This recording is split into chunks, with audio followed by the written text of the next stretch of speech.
Think about the last time you had to make a really major, like, life-altering decision. Oh, yeah.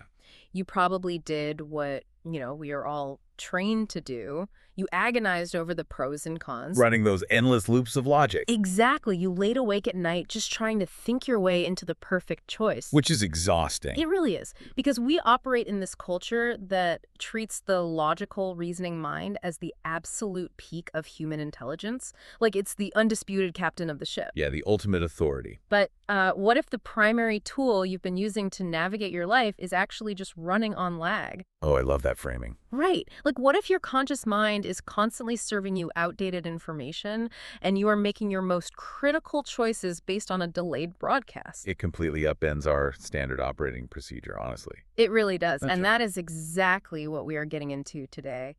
We are doing a deep dive into a text called The Body Knows First. It's such a paradigm-shifting read. It is. And our mission for this dive is to completely overturn that ingrained hierarchy. The one that says the mind is the master and the body is just, a fleshy vehicle carrying our brain from meeting to meeting. Just a taxi for the brain. Exactly. We're going to look at how to access the primary intelligence of the body to make truer, simpler decisions. Okay, let's unpack this. So, to even approach this text, we really have to establish its foundational claim. Which is pretty bold. Very bold. The author insists that the body is the original primary knower, and the mind is merely a secondary processing system. Right. Because evolutionarily speaking, the localized cognitive mind developed much later. It functions way more narrowly. And it has a totally different agenda. Yes, exactly. And here's the mechanism that matters most. The mind has been heavily colonized. Meaning it's shaped by outside forces. Yeah, it's shaped by cultural expectations, past trauma, and the programming of authority figures. The body operates outside of all that colonization. Right. It speaks a biological language older than thought.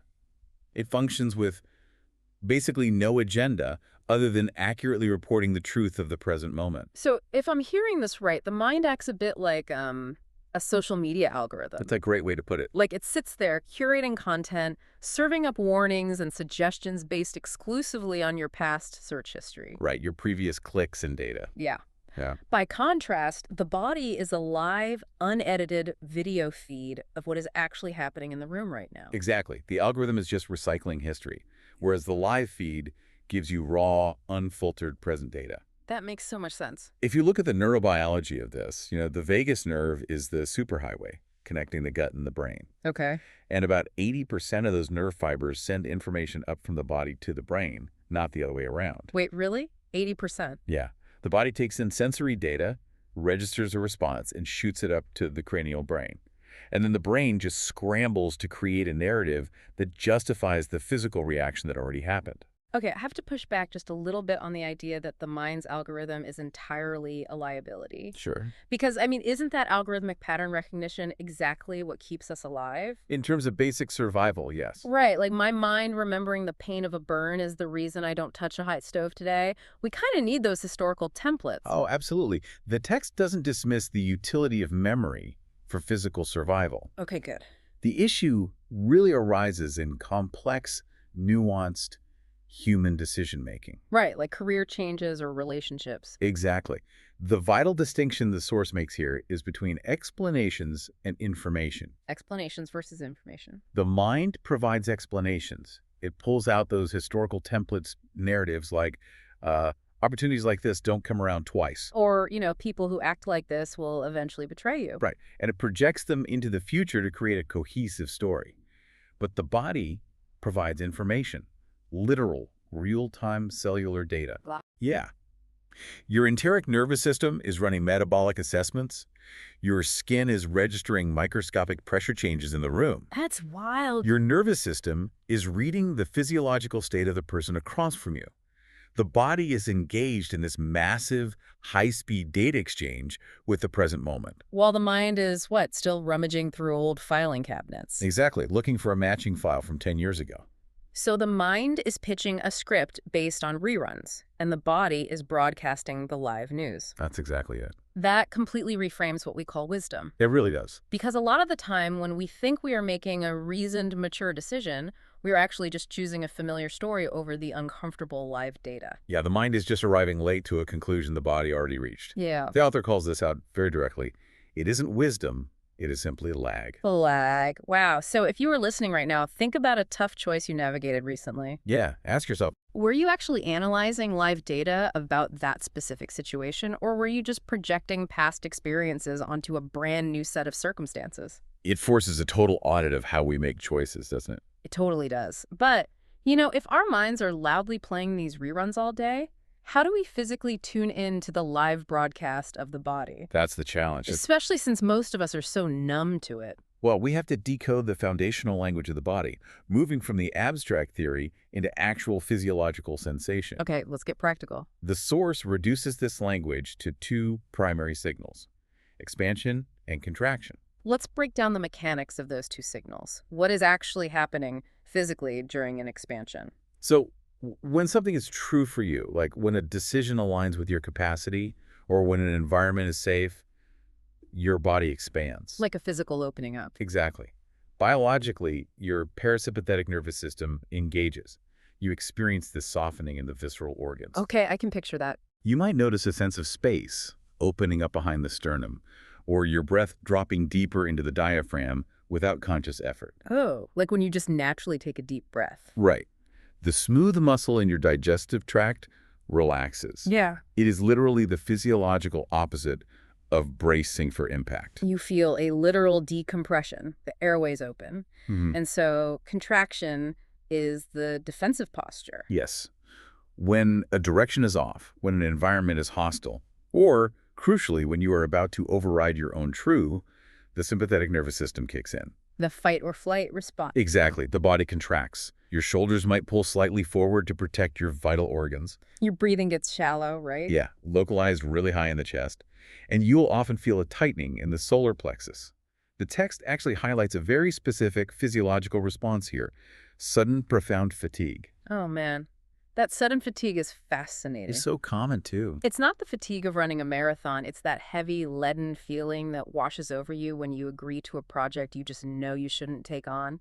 Yes, because there is a massive metabolic cost to cognitive dissonance. Really? A metabolic cost? Absolutely.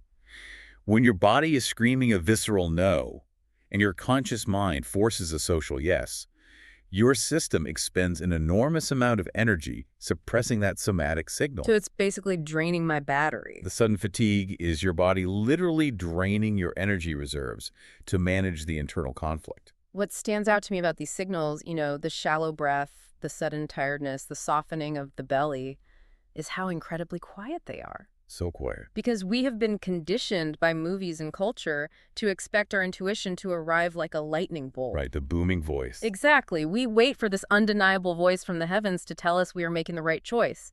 And because we're waiting for a megaphone, we completely miss the body whispering that our stomach is in knots.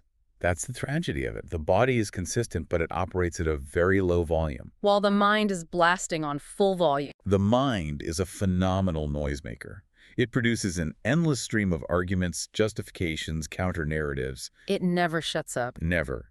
So the foundational practice of this text is training your attention to catch the quiet, somatic signal before the cognitive noise drowns it out. Which brings us to the real friction point, I think. Yeah. Understanding expansion and contraction conceptually is easy enough, but isolating them when you are standing in a crowded room or in the middle of a tense negotiation is entirely different. Oh, completely different. How do we practically bypass the cognitive noise in those moments? Well, the source offers a specific 30-second practice called dropping below the neck. Dropping below the neck. I like the sound of that. It functions as a rapid neurological reset that you can deploy right in the middle of a chaotic environment. I really want to walk through the mechanics of this drop because it doesn't require like a meditation cushion or 30 minutes of silence. Not at all. You can do it anywhere. You just stop your forward momentum for a few seconds. You consciously shift your attention away from generating thoughts about your body, and you localize your focus in the physical interior. Exactly.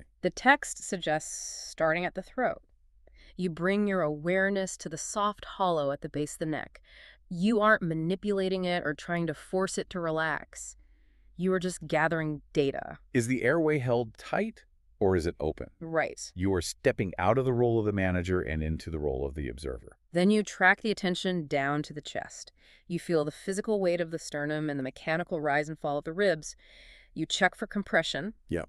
Then you drop the focus down into the belly. And we really need to pause at the belly because the text is pointing to hard biology here, not just a poetic metaphor. It's not just a gut feeling as a figure of speech. Exactly. Focusing on the belly taps directly into the enteric nervous system, which is this dense network of over 100 million neurons lining the gastrointestinal tract. 100 million neurons. That's a second brain. It really is. It operates independently of the brain, producing neurotransmitters like serotonin and dopamine. Cultures globally have mapped this as a primary intelligence center long before we had functional MRIs. Oh, like the hara in Japanese culture? Yes, the hara, or Hindu traditions refer to it as the manipura. You are checking a highly sophisticated biological data processing center for its current state of density or spaciousness. That really grounds the practice in reality. Okay, so finally, the text has you move your awareness all the way down to your feet, or your sit bones if you are in a chair. Getting grounded. Right. You register the literal gravitational pressure of the earth against your body. That physical pressure acts as an anchor. Because the body only exists right now. Yes. The mind time travels, it lives in past regrets and future anxieties, but the physical body can only exist in the present moment. Feeling your feet forces your awareness into the current timeline. It pulls you back to reality. So you complete this 30-second drop, you are neurologically anchored. How do you actually extract an answer to a problem from this state? Here is the operational shift. From that grounded state below the neck, you hold the dilemma or the question in your mind. Okay. But you completely cease trying to think your way to the solution. You feel for the answer in your body. You treat the body as the search engine. Exactly. You hold the question, and you monitor the chest and the enteric nervous system for a shift. You are scanning for that subtle expansion or contraction. Just waiting for the physical cue. Right. The body doesn't do complex linguistic analysis, it does spatial orientation. It opens toward truth and safety, and it closes against falsehood and danger. So you do the drop, you hold the question about, say, taking a new job, and you feel an expansion in your chest. The live data has been delivered. Yep, you have your answer. But here's where it gets really interesting. In the very next millisecond, the cranial brain wakes up and launches a full counteroffensive. The moment of the override. The self-sabotage is just so sophisticated. The mind doesn't just throw a tantrum. It uses incredibly reasonable-sounding objections. Oh, it's very sneaky. You feel the truth in your gut, and your brain immediately chimes in with, but wait, we should think about this logically. Or it says, we can't afford to turn this down. Or the most insidious one. I think I'm just confusing what I want to happen with what my body is actually saying. Yes. That one gets me every time. The danger of those mental overrides is that they masquerade as maturity. They really do. They employ the language of caution, nuance, responsibility.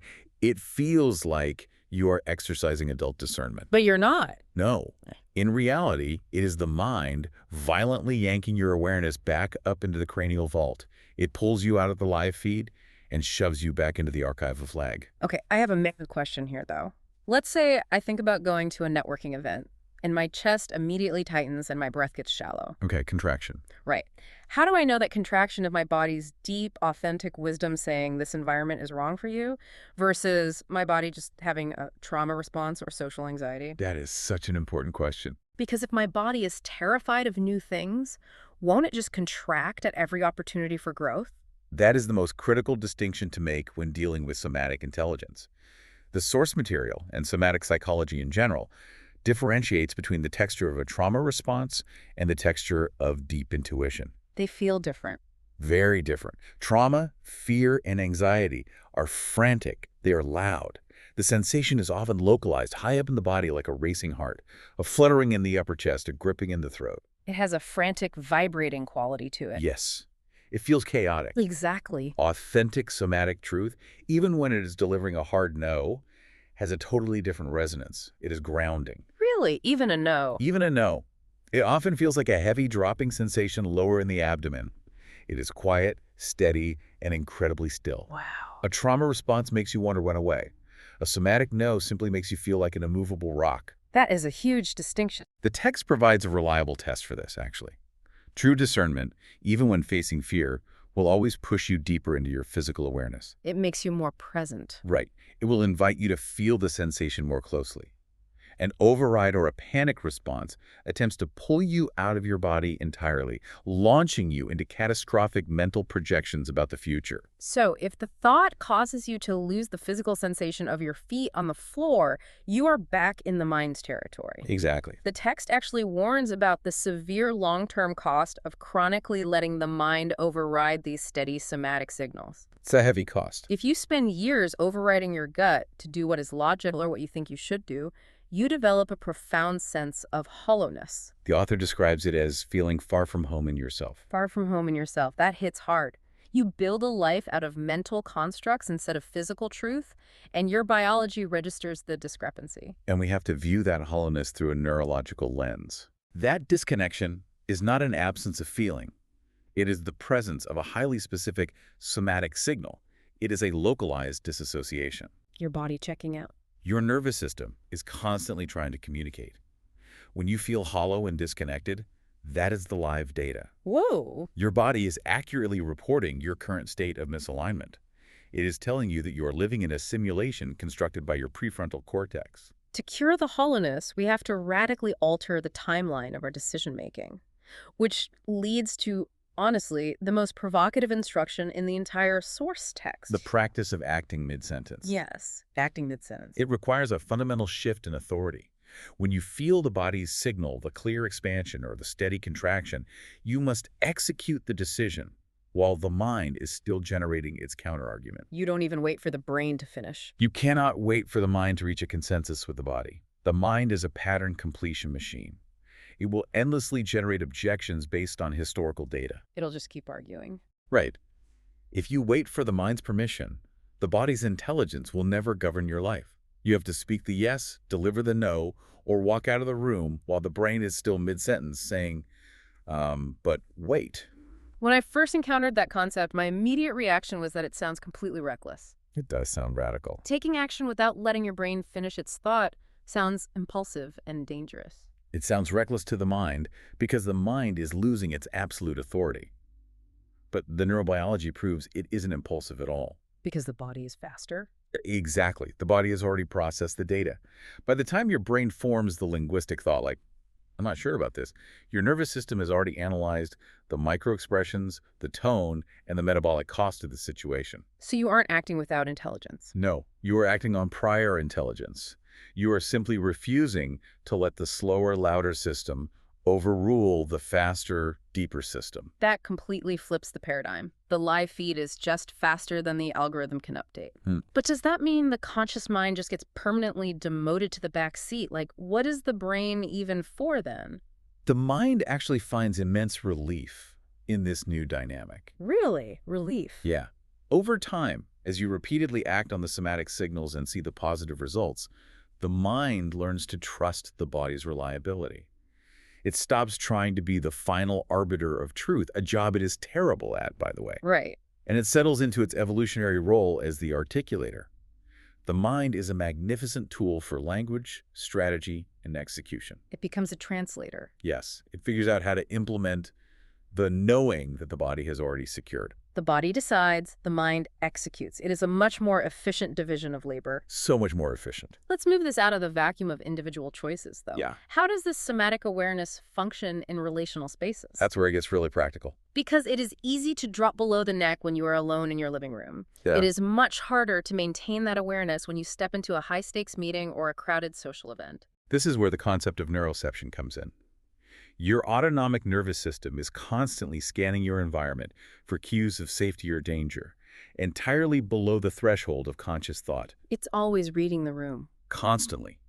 When you enter a room, your body instantly processes acoustic information, the spatial proportions of the room, and the physiological states of the people inside it. We have all experienced that, right? Like walking into a room immediately after two people have had an argument. Oh, absolutely. You can practically feel the density in the air before anyone speaks. That is neuroception in action. Your nervous system is reading their nervous systems. Wow. You're picking up on pupil dilation, micro shifts in posture, and respiration rates that your conscious brain cannot process fast enough to register.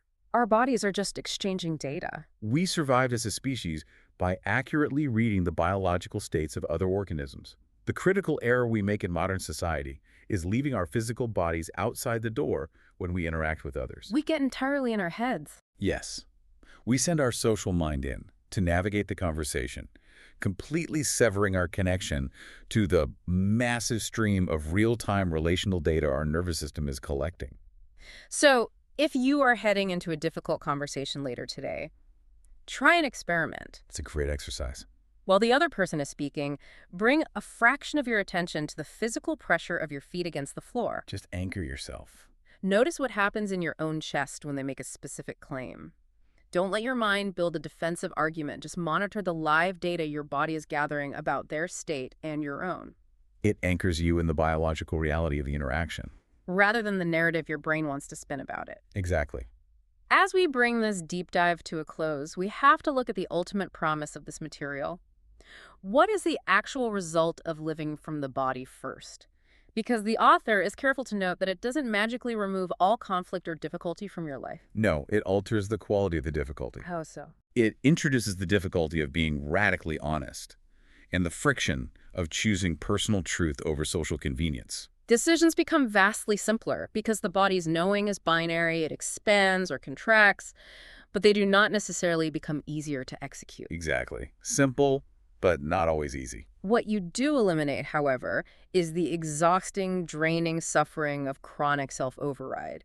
You lose that low-grade resentment that comes from living a life built on other people's expectations. You frees up so much energy. The text argues that when you move in alignment with your somatic truth, even intense effort feels incredibly alive. But effort spent fighting your own biology feels like slowly dying. And if we look closely at the conclusion of the text, the author addresses that exact feeling of having waged war against your own body for years. The guilt of it. Right. The source explicitly states that the body does not hold a grudge. I love that part. It requires no formal reconciliation process. It is endlessly resilient, simply waiting for you to stop leaving. Stop leaving yourself. Which leaves us with a really profound concept to consider. Let's hear it.